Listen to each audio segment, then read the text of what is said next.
No, do not call me anymore. It's none of my business.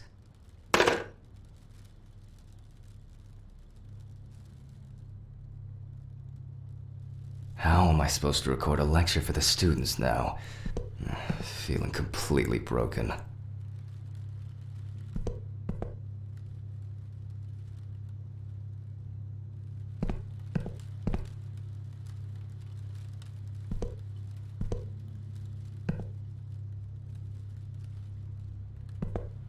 I'm gonna go nuts if I don't take my pills.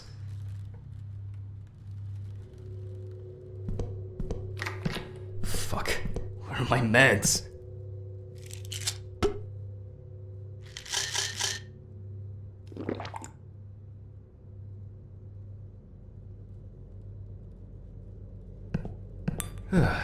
Alright. Now I can go get the camera. Oh, this place is starting to look like a garbage dump rather than a storage room.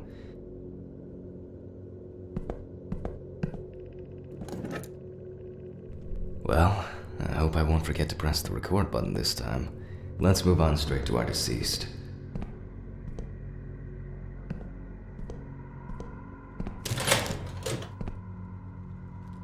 I'm wondering how the new tripod is going to work.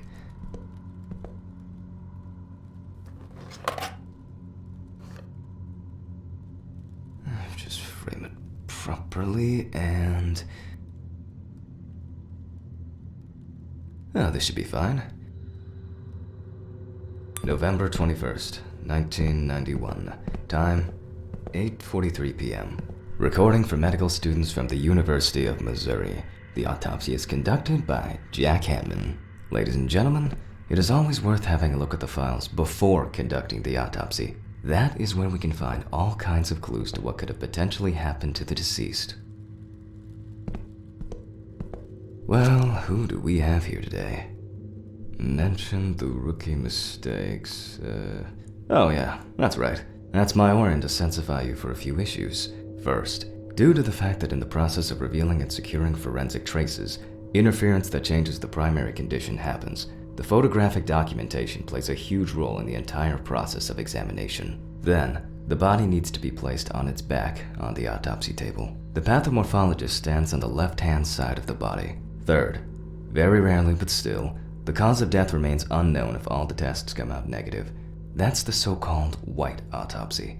Now remember that it can also happen. Found on the outskirts of a parking lot near a gas station, where he often begged and insistently offered to clean the windows of cars that were leaving the station. The body was found in a dry field drain. A frequent cause of dramatic deaths among the elderly is the various types of accidents, including traffic accidents or falling down the stairs. The body was spotted by a station worker during the morning shift. At first, he thought that someone had thrown rain boots and a coat in a nearby ditch. It took him a moment to recognize a human body laying on its back. Signs of libation could be found around the dead body. Empty bottles, traces of an inept attempt to start a fire, and a scattered makeshift blanket. The deceased is locally known as Old Toby, homeless and unemployed for at least a couple years. He had gotten into fights and had been bullied by the problematic youth of the town. He was that type of a man who never kept up alcohol, which caused him to be homeless.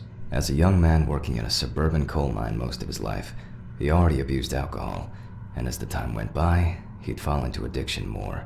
Oh, that's interesting. Although alcohol poisoning as a sole cause of death among the elderly people is relatively rare, different levels of alcohol poisoning happen among 1 in 4 deaths of elderly people, which may suggest that alcohol abuse is a significant issue in this age group. What is important to note, even though alcohol poisoning does not cause death, it does increase the risk of accidents and their following injuries.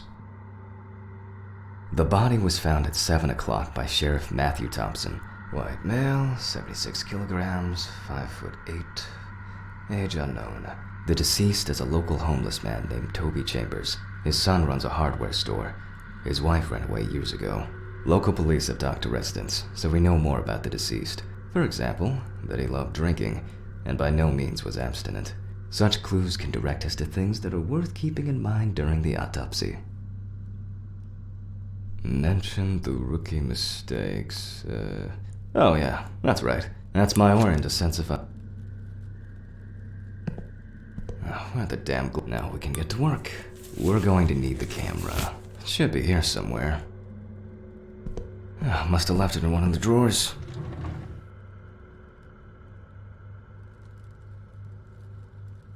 Let's follow the procedure and prepare photo documentation. We must follow the top-down rule. Luckily, we don't have to take pictures of the clothes this time. We are only focusing on the body. Voila! Now we move on to the next step. Trace search. We're going to need better zoom here. And that's perfect.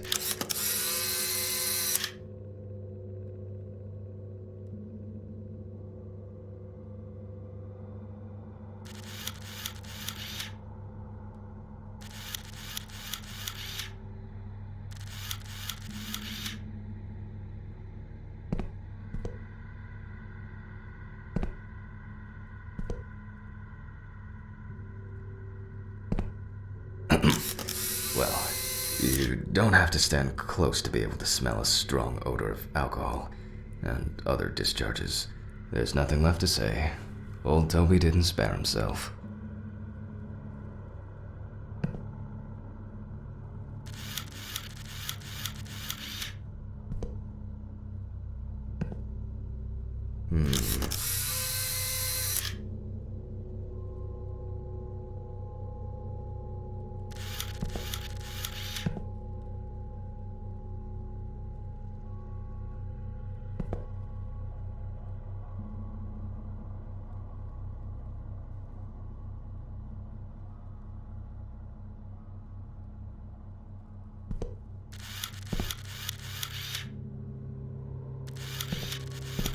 People affected by homelessness most often die from accidents, alcohol abuse, or they freeze to death. Unfortunately, both suicide and homicide are also quite common. While taking the photos, some entries that could be potentially lethal caught my attention. Let's take a closer look using the magnifying glass.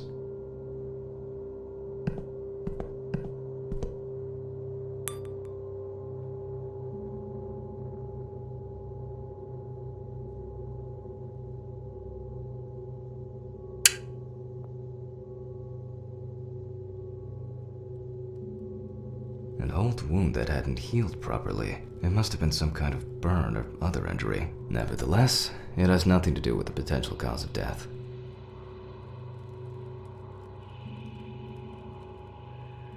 There are frostbite marks all over the deceased's body.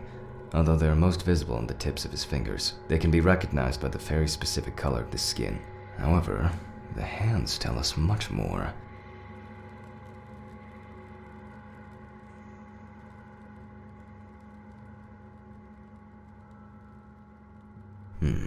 That's something interesting. While making photographic documentation, ecchymosis can be seen on the deceased man's head. The appearance indicates the intravital nature of the wound. We'll come back later to see if everything is alright with the brain. By the look of his feet, I assume Toby must have worn uncomfortable and dinky shoes for quite a while. However, such wounds have nothing to do with his death. What do we have here?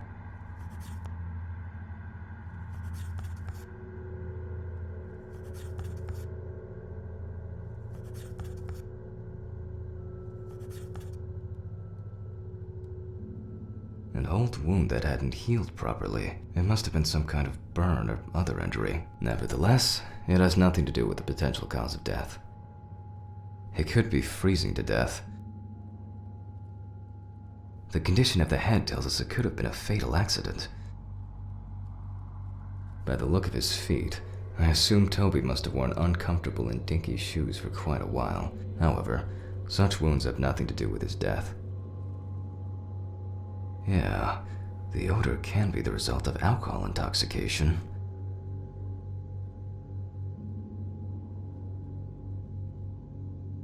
At this point, that's all I can do based on all traces on the body of the deceased. The inside should tell me much more. Let's move back to the body.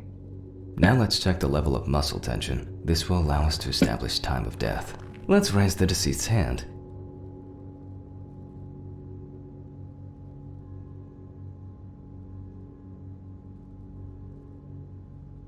And then let go. The stronger the rigor mortis gets, the greater the resistance from the muscles will be. As you can see, the hand falls loose. The rigor mortis has already subsided. We can then assume, let's grab a scalpel.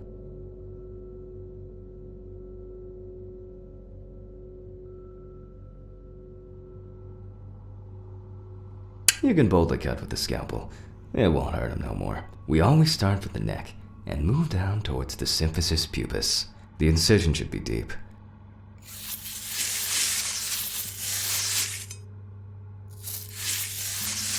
Next, we separate the skin and prepare to remove the ribs.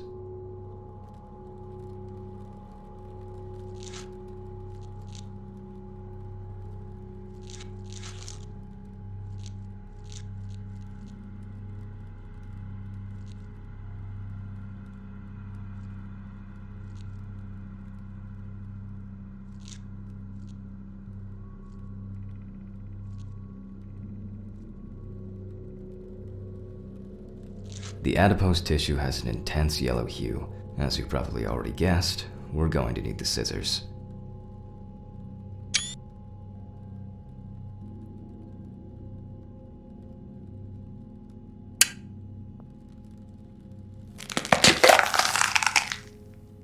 After removing both cartilage and bone tissues, we are actually interested in two things that you can see at the very first glance. The lack of organ congestion means that, although the deceased was cold, hypothermia wasn't the cause of death.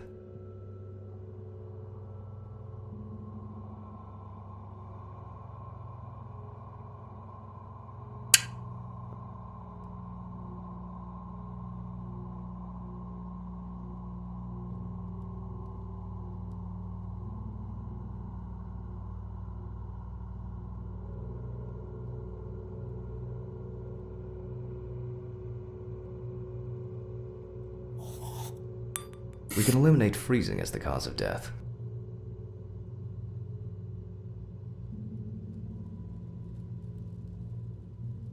Although alcohol poisoning does not cause death, it's a frequent cause of traumatic deaths among the elderly. That's interesting. Frostbite in New Orleans. Actually, the weather this fall has been surprisingly nasty. The deceased smoked like a chimney.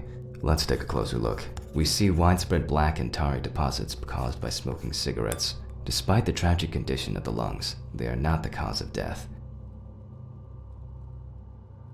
Now we need to go grab the syringe.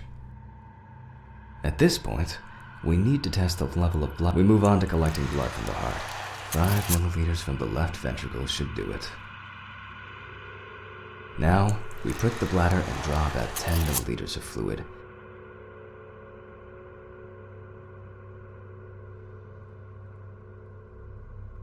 We also collect the fluid from the deceased to determine the level of alcohol concentration in the vitreous humor. Keep in mind that you have to set the right time and speed on both knobs before running the centrifuge. Our samples may break into pieces due to the centrifugal force if we set up the wrong coordinates. I myself am terrible with numbers because I suffer from dyscalculia, which is why I always keep the appropriate coordinates at hand.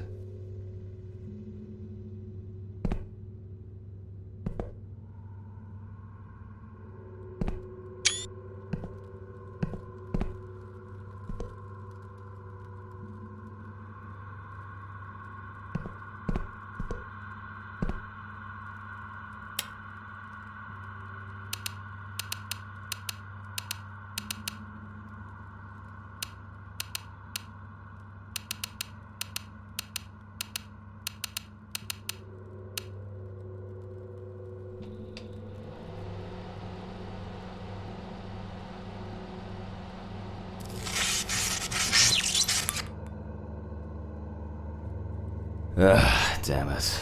If something goes to shit, it's all the way. That's probably the blown fuses again. Hold up, I must have had a flashlight somewhere. And I was hoping to clock out early today. What was that? Where did it go? Yeah, it's definitely the fuses. Right goes first, left next. Voila! Where's that unbearable noise coming from?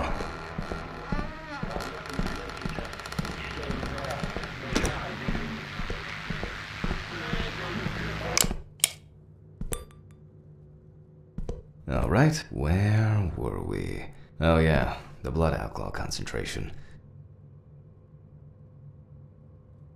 Well, everything is telling us that the BAC, blood alcohol concentration, is high, hence the smell we're getting from the deceased. Still, to be 100% sure, I have to send the samples to the lab.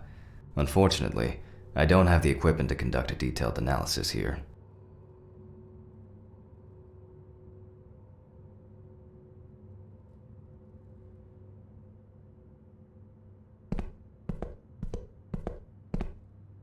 Now let's take a closer look at the stomach.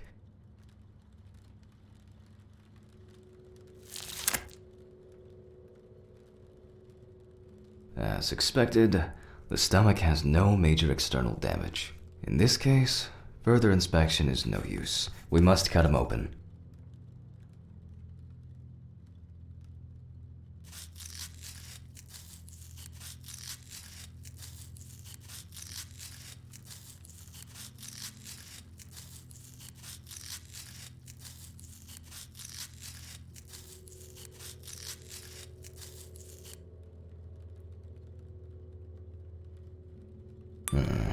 That's interesting. In addition to a large amount of gas and liquid, the stomach also contains small amounts of yellow-grayish food content resembling some kind of meat.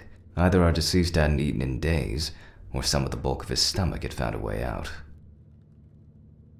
Oh, it couldn't have been suffocation, could it? Now we need to focus on the cardiovascular system, especially the heart.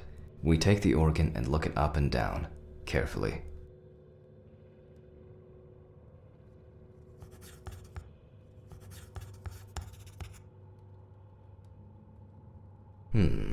Could that be suffocation?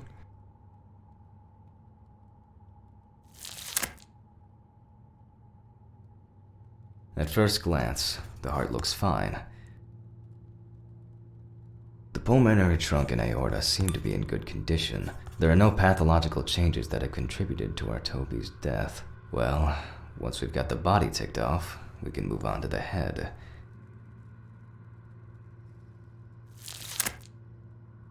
Let's take the autopsy saw to cut through the skull to cleave it in two. Remember, the skull, not the saw. Anyway, we will start dissecting the brain from the occipital lobe. In this way, the brain's dura mater is slowly revealing itself.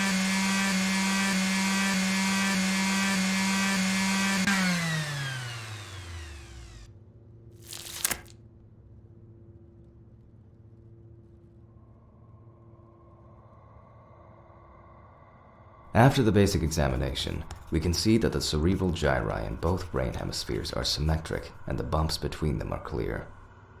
So far, so good. The hematoma seems to have had no effect on the organ we're examining. Let's check its transection. Moving. Holding a knife with a long, narrow blade in your dominant hand, cut the cranial nerves on both sides, pulling the brain towards you.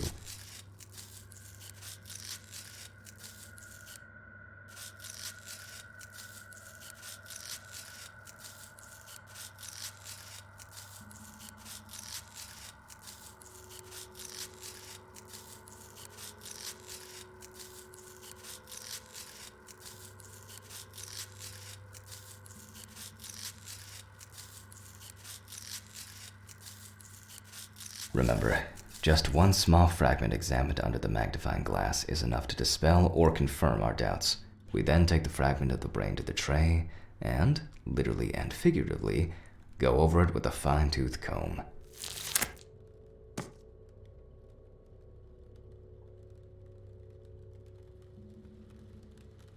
Just as I initially suspected, we can rule the fatal accident out as well.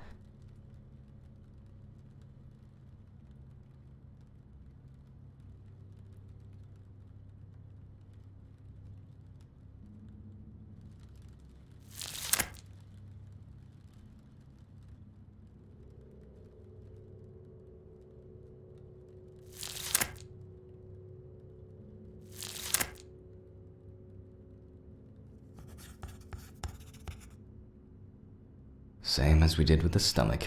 External inspection didn't tell us anything. Now the scalpel comes into play. While cutting a small organ, such as the trachea, we must perform precise incisions. To be able to cut with the very tip of the blade, we must hold the knife as if it was a stylus.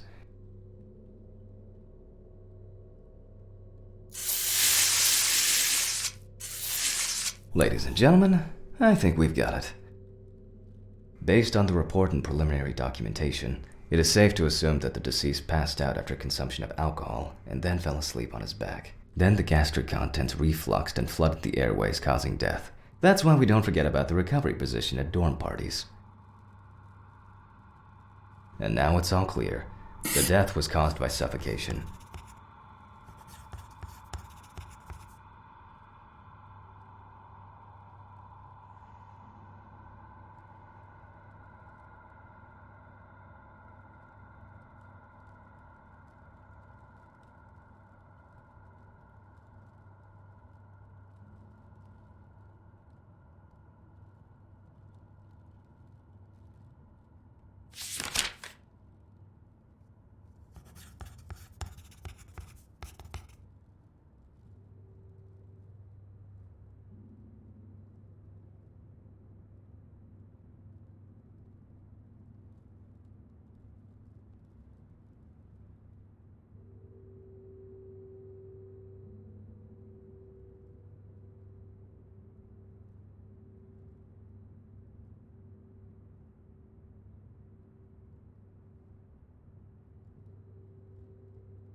It went quite smoothly today. I'm about to get off.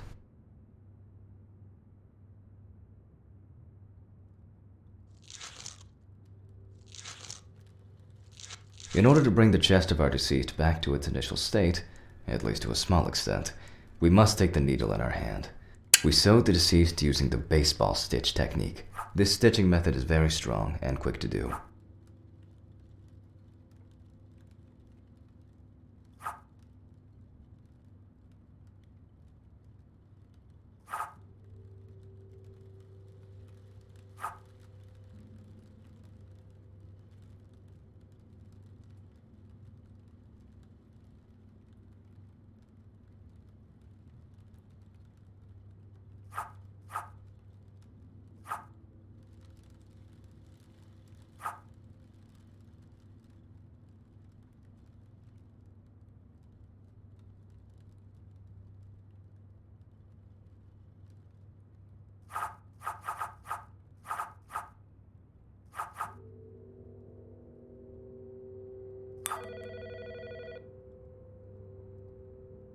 I should probably get to that.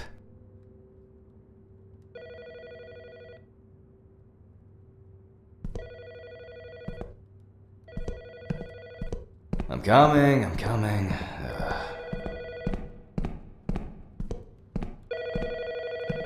This is Dr. Jack Hanman. Please leave a message. Good evening. How are you? How are you? What the f is that supposed to be? I'll finish the stitching and I'm getting the fuck out of here.